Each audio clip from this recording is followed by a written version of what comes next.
There were exactly 17 minutes left in the ceremony when my parents stood up and left. I know the number because I had counted the graduates ahead of me. 214 names between the letter A and the letter W, called at a pace of roughly one every 40 seconds. I had done the math in my dorm room the night before, sitting on my bed with the program in my lap and a highlighter in my hand. I knew my name would be called somewhere around the 3-hour and 2-minute mark. I knew my parents knew this too because I had told them. I had told them twice. My name is Cassandra Wells. I am 28 years old, and the 17 minutes my parents spent walking to their car in the parking lot of the University of North Carolina, Wilmington on May 11th, 2019, became the most clarifying gift anyone has ever given me without meaning to. This is that story. My father, Gerald Wells, is 59 years old. He is a regional sales director at a pharmaceutical distribution company, the specific and particular irony of which I have noted many times privately and mentioned to no one. He makes $108,000 a year. He drives a black Cadillac Escalade. He golfs on weekends and has strong opinions about prestige and trajectory and what he calls the difference between a career and a job. He has considered nursing a job since the morning I told him what I wanted to study, when I was 17 years old, sitting at the kitchen table in the house I grew up in, and he looked at me the way someone looks at a wrong answer on a test. "You want to be somebody's nurse?" he said. He was not unkind. That is the specific cruelty of it. He genuinely believed he was being encouraging. "You're smart enough to be the doctor, Cassie. Why would you aim for the floor when you could aim for the ceiling?" I remember looking at him for a long moment before I answered. I remember the particular quality of the morning light in that kitchen, the way it came through the window above the sink and landed across the table between us. I remember thinking that he understood almost nothing about what nursing actually was, and that explaining it to him would be a long project that he was not asking for. I said I had thought about it carefully, and this was what I wanted. He nodded slowly, the way a man nods when he has registered an answer as incorrect, but has decided not to argue. My mother, Beverly, poured herself more coffee and said we could talk about it more later. We did not talk about it more later. My mother is 56 years old. She runs a small interior decorating business from home called Wells Design Studio. 4 or 5 clients a year, modest income, significant pride. She is a woman who cares deeply about how things look and has extended that care to her children's choices in a way she has never examined. She genuinely loves me. She has never particularly understood me. Her older daughter, Sandra, has a dental practice in Charlotte, and my mother posts about it on Facebook with the specific energy of a woman who has been given a gift she is not sure she deserves. Sandra's practice opening in 2021 earned a 14-photo album and a caption that said, "Proud Mama doesn't even begin to cover it." My mother posted about my existence twice in the 6 years after graduation. Once when I visited for Thanksgiving, and she tagged me in a group photo at the dinner table. Once when she shared a general article about nursing shortages and wrote in the caption, "Thinking of my Cassie today." It got 22 likes. She did not follow up. I do not say any of this to catalog grievances. I say it because the truth of a family is built from small, specific moments. And if I skip the moments, the story won't feel true. I chose nursing because I had wanted it since I was 9 years old and spent 3 days in a hospital with a broken arm that required surgery and became fascinated not by the surgeon who came in twice a day for 8 minutes each time, but by the nurses who came in all day and all night and knew my name and knew when I was scared and knew things about my body that I did not yet know myself. I chose it at 9 and I never changed my mind. I applied to the nursing program at the University of North Carolina, Wilmington, because it was one of the best in the state, and because Wilmington was far enough from my parents' house in Raleigh, 40 minutes precisely, to feel like a beginning. The 4 years were hard in the way good things are hard.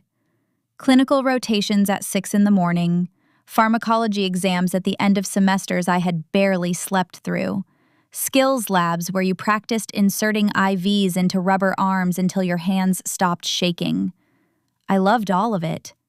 I loved the specificity of it. The way nursing required you to hold enormous technical precision and genuine human attention at the same time, continuously, for 12 hours, without letting either one slip.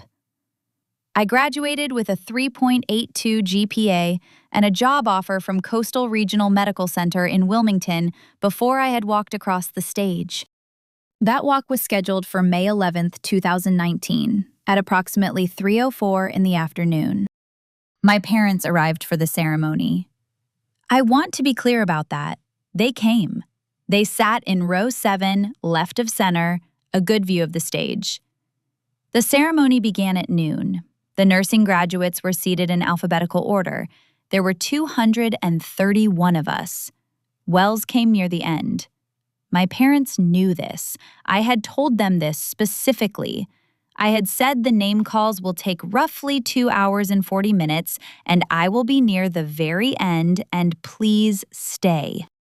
At 2:47 in the afternoon, with 17 minutes remaining before my name was called, Gerald and Beverly Wells stood up from their seats, gathered their programs and their jackets and their respective excuses, and walked out of the auditorium. I did not see them leave. I found out from a girl named Priya who was seated in the row behind where my parents had been and who texted me at 2:49 while I was still sitting with my hands folded in my lap waiting for the W section to begin. The text said, "Hey, are your parents supposed to be here? There are 2 empty seats in row 7. I read the text.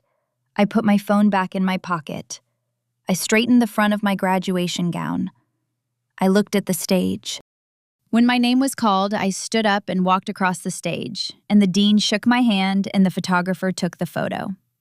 I smiled. The smile reaches my eyes in that photo. I checked. I have looked at it many times. It reaches my eyes because I decided that morning, before the ceremony began, that this moment was mine, regardless of who stayed for it. I framed that photo and put it on my desk in the apartment I moved into the following week. Not to punish myself, to remind myself of what I was capable of doing alone. Gerald called that evening at 7:19. I know the time because I had been watching my phone since 5, waiting, and I noted when it rang. "We stayed as long as we could," he said. "Your mother's back was bothering her and the parking was a nightmare. You understand. Did you get our flowers?" There were no flowers. There was a voicemail from Beverly saying there were flowers at the house if I wanted to come pick them up. I did not go pick them up. "I understand, Dad," I said. "The ceremony was lovely. Thank you for coming as far as you did." I was on the phone for 6 minutes. When I hung up, I went to the bathroom, turned on the water, and sat on the floor next to the tub until my breathing returned to normal. That was the only moment I allowed myself. Then I washed my face, went back to the kitchen, and started planning what came next. If you're still watching, I want you to know that this next part, the 6 years between that bathroom floor and the morning everything changed, is the part I spent the most time thinking about how to tell you. Because it was not dramatic. It was not a montage of triumphant moments. It was just work, done quietly, done consistently, one day following the other for 6 years. Drop a comment below if you've ever had to build something in complete silence while the people who should have been watching weren't looking. I read every single one. The first 2 years at Coastal Regional were orientation and calibration. I was 22 years old in a clinical environment that required me to move carefully and earn trust at a pace the environment dictated rather than the pace I would have chosen. I worked 12-hour shifts on the medical surgical floor. I had 5 patients at a time. I learned the rhythms of the unit the way you learn anything complicated, by paying close attention and by making small mistakes and by correcting them before they became large ones, and by doing this thousands of times until the knowledge stopped living in your head and started living in your hands. At family gatherings during those years, Gerald mentioned I was a nurse in Wilmington, in the same tone he used to mention the weather. Accurate, neutral, not interesting enough to stay in. Beverly moved the conversation to Sandra's new practice after 20 seconds. I noted this each time and said nothing. I was too busy to be wounded and too certain of my direction to be deterred. In the summer of 2021, I began noticing a pattern in handoff errors on my unit. Medication information was being communicated inconsistently between outgoing and incoming nurses, not through negligence, but through the absence of a standardized structure. Patients were experiencing preventable confusion. In some cases, the confusion was escalating into adverse events. I started documenting what I observed. I kept a notebook in my locker. I filled 12 pages over 3 months. Then I took those 12 pages to my charge nurse, a woman named Denise Falk, who had been in clinical nursing for 23 years and who had the specific gift of knowing when a junior nurse was onto something real. Denise looked at my notes for a long time. Then she said, "Have you thought about what a solution would look like?" I had. I had been thinking about it for 4 months. I said yes. What followed was 14 months of collaborative development. Denise and I, then 2 other nurses, then the hospital's patient safety officer, then a clinical nurse researcher from the University of North Carolina, Chapel Hill, named Dr. Monica Reyes, who became a co-author and an advocate, and eventually one of the most important professional relationships I would ever have. We built a structured handoff communication system. We ran a pilot on 2 units. We measured the outcomes. The protocol reduced medication errors in pilot testing by 34%. We named it the CLEAR Framework. By March of 2022, it had been adopted by 11 hospitals in North Carolina. One of those hospitals was supplied by Gerald Wells's pharmaceutical distribution company. His name was on the distribution list for the adoption announcement email. The tracking data showed it was deleted unopened at 9:22 in the morning on a Tuesday. I noted that. I said nothing. In January of 2022, while I was in the middle of the CLEAR Framework pilot, I enrolled in the Master of Science in Nursing Leadership program at UNC Chapel Hill. Online, evenings and weekends, while working full-time. The tuition was covered 60% by my hospital's continuing education benefit, a benefit I had researched thoroughly and begun using from my first year. I did not tell my parents I was enrolled. I saw no reason to announce a thing before it was finished. I had learned from experience that the announcing created conversations I was not interested in having. The coursework was the hardest thing I had done since nursing school. Not harder than bedside nursing. Nothing is harder than bedside nursing, but harder in a different way. The way that requires you to hold high intellectual rigor and high professional competence simultaneously, without either one becoming an excuse for neglecting the other. There were nights I was at my desk until midnight after a 12-hour shift, and there were mornings I drove to the hospital with my eyes aching and my coffee half drunk in the cup holder, and my head still full of whatever I had been reading the night before about systems leadership and organizational culture. I did not miss a shift. I did not miss a deadline. I told no one at home what I was building because telling them would have required explaining it, and explaining it would have required caring whether they understood, and I had been released from that particular requirement on a bathroom floor in 2019. There was one night, February 2022, the middle of the pilot, the middle of the second semester of my master's program, a Thursday, when I sat in my car in the hospital parking garage for 20 minutes after a shift and could not make myself get out. Not because I was broken, just because the weight of doing so much quietly for so long had settled on me in that particular moment in a way it usually did not. I thought about calling Beverly. I thought about what she would say. I thought about the Facebook post about Sandra's practice. I thought about the 17 minutes. Then I thought about my 12 pages of notes. I thought about Denise Falk saying, "Have you thought about what a solution would look like?" I got out of the car. I went home. I opened my laptop. I went back to work. In January of 2023, I defended my master's thesis. Dr. Reyes attended via video call. Denise sent flowers, real ones, delivered to my door with a card that said, "I always knew." I put my degree certificate in the same desk drawer as the framed graduation photo and went back to work. In September 2023, I received an email from the North Carolina State Nursing Leadership Conference Selection Committee. They were seeking a keynote speaker for their 2024 annual conference, someone who had contributed to patient safety innovation, someone who could speak to the intersection of clinical practice and systems leadership. The CLEAR framework had been cited in 3 conference presentations the previous year. I was their unanimous first choice. I read the email 3 times.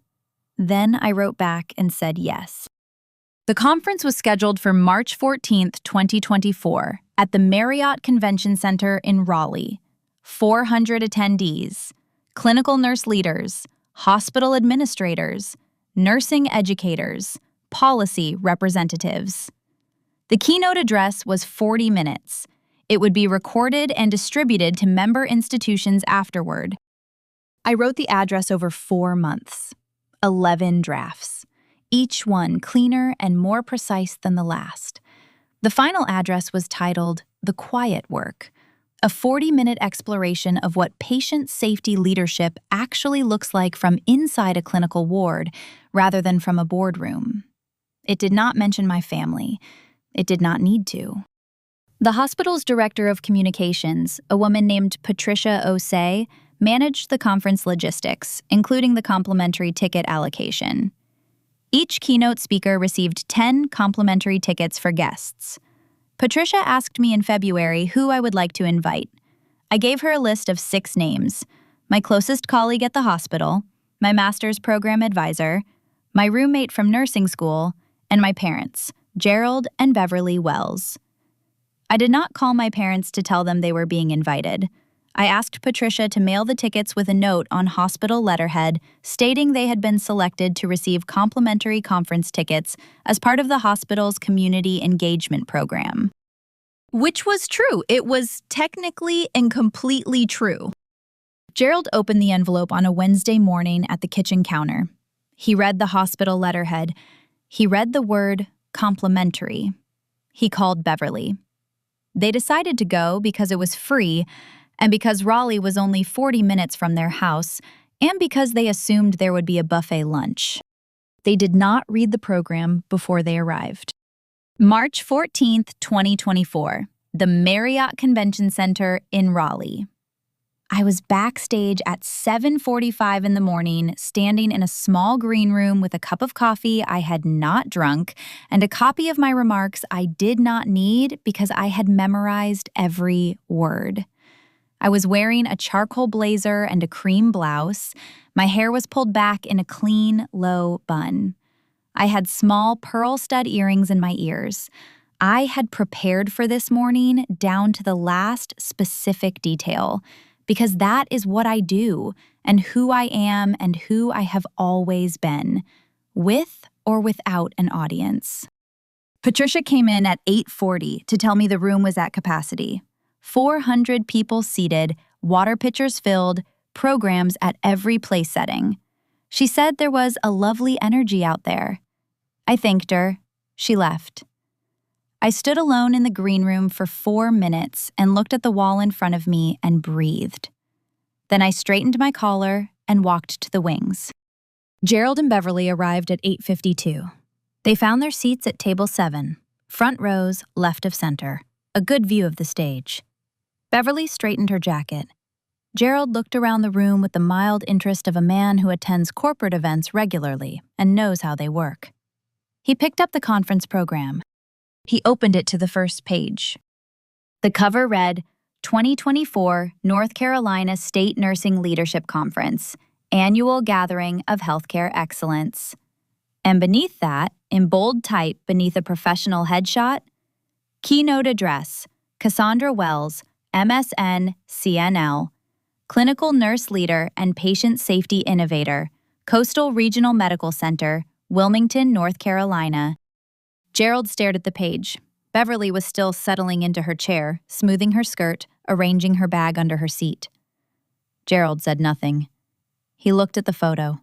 He looked at the letters after my name. M.S.N. Master of Science in Nursing. He did not know I had a master's degree. He had not known for 14 months. Beverly picked up her own program. She opened it. She saw the cover. She looked at Gerald. Gerald looked at the stage. Neither of them spoke. At 9:02, the conference chair, Dr. Helen Marsh, silver-haired, authoritative, the kind of woman who has spent 30 years making rooms pay attention, took the podium for opening remarks. She welcomed the attendees, acknowledged the sponsors, described the day's agenda. Then she set down her notes and looked up. It is my great privilege to introduce our opening keynote speaker.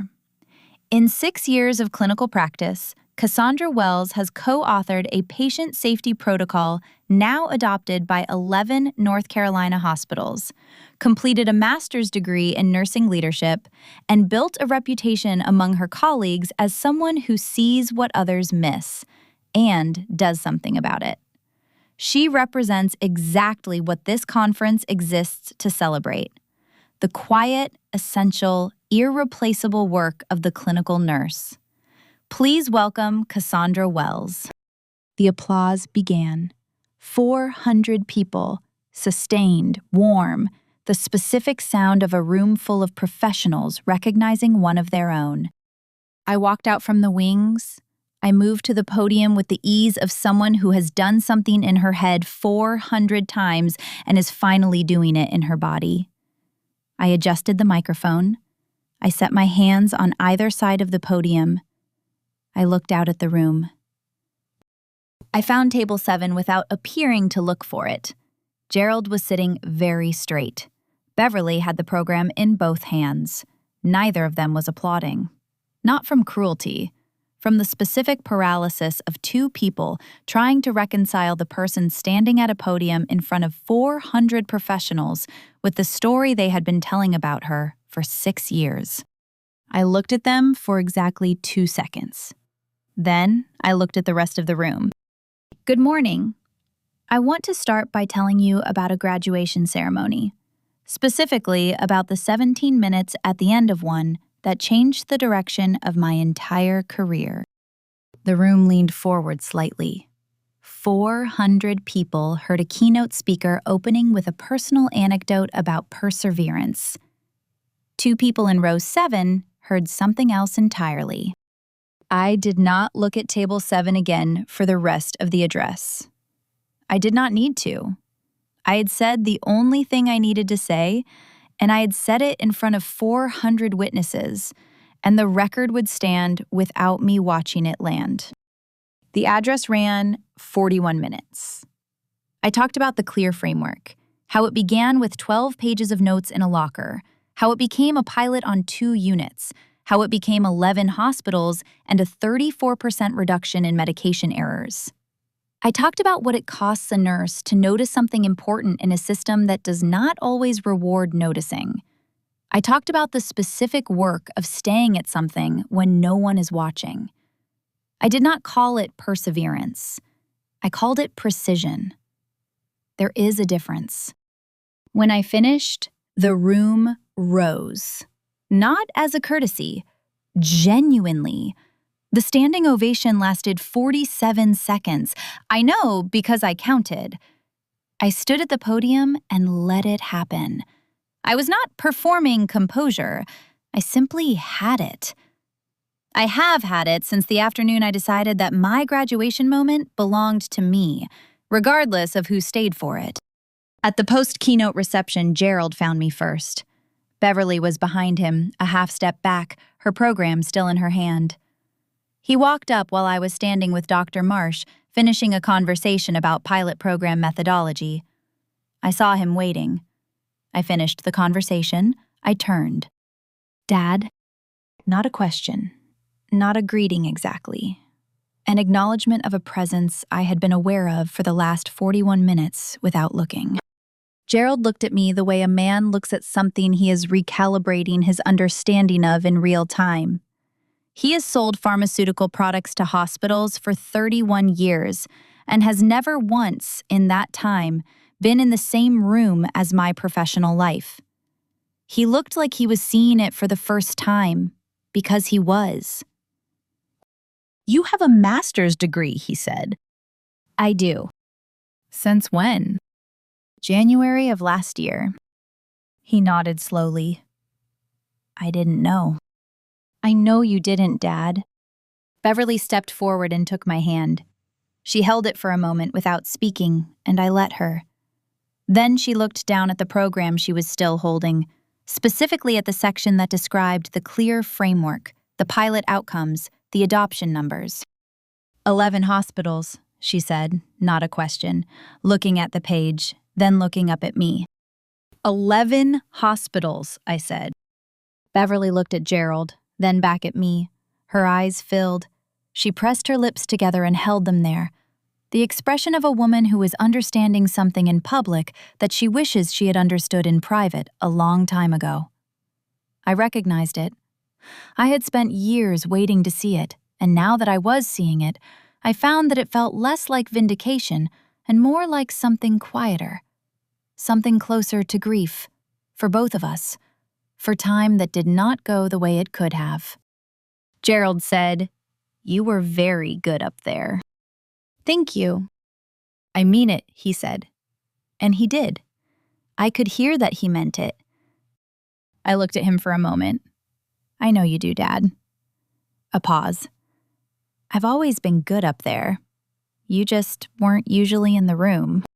The silence that followed was 11 seconds long. I counted that too. Beverly squeezed my hand once. Then the next attendee approached to congratulate me, and my parents stepped back, and the moment folded itself into the rest of the morning, and the reception continued, and I went back to being the person 400 people had come to hear. The drive back to Raleigh took Gerald and Beverly 40 minutes in near silence. Beverly told me this herself 9 days later during a phone call that lasted 42 minutes, the longest conversation we had had in 6 years. She asked about the master's program. She asked about the clear framework, how it worked, what it was like to watch it get adopted, what it felt like to know it was in 11 hospitals now. She asked what it felt like to write the keynote. She did not ask any of these questions the way she used to ask questions about my career, with the underlying current of assessment running beneath the surface, measuring my answers against a standard she never disclosed. She asked them the way someone asks when they are genuinely trying to understand something they have been missing. I answered all of them. I was careful. I was not yet warm in the way I used to be before warmth became complicated, but I was honest. That felt like a beginning. Gerald sent a text 3 days after the conference. It was 4 sentences. He said he was proud of me. He said he had looked up the CLEAR framework online and read the published protocol. He said he had sent the link to a colleague. He said he was sorry he had not stayed for the last 17 minutes. I read it at my desk on a Thursday morning with my second cup of coffee getting cold beside me. I read it twice. Then I put my phone face down and went back to the patient chart I had been reviewing. I will reply. I have not replied yet. I need a few more days to decide what the reply should cost me and what it should give back. I have learned, slowly and at some expense, that I am allowed to take that time. That honoring the complexity of a relationship is not the same as punishing the people in it. That being careful is not the same as being cold. What I know is this. My parents left 17 minutes before my name was called on a Saturday afternoon in May of 2019. They believed the moment was not worth the discomfort of staying for it. Not because they did not love me, because they had not learned yet to see what I was worth, and I could not teach them that. Only the work could teach them. Only the 6 years of doing it in complete silence and then standing in front of 400 people and letting the record speak for itself could teach them. The keynote was not revenge for the graduation ceremony. I want to be specific about that because I think it matters. I did not build 6 years of clinical expertise and academic achievement to humiliate my parents in a hotel ballroom in Raleigh. I built it because the work was mine, because the clear framework was real, and the patients it protected were real, and the master's degree was mine, and the career I chose at 17 when I sat at that kitchen table and watched my father look at me like a wrong answer was mine. All of it was mine. I simply stopped asking for permission to be proud of it. My parents were in the front rows this time. They stayed until the end.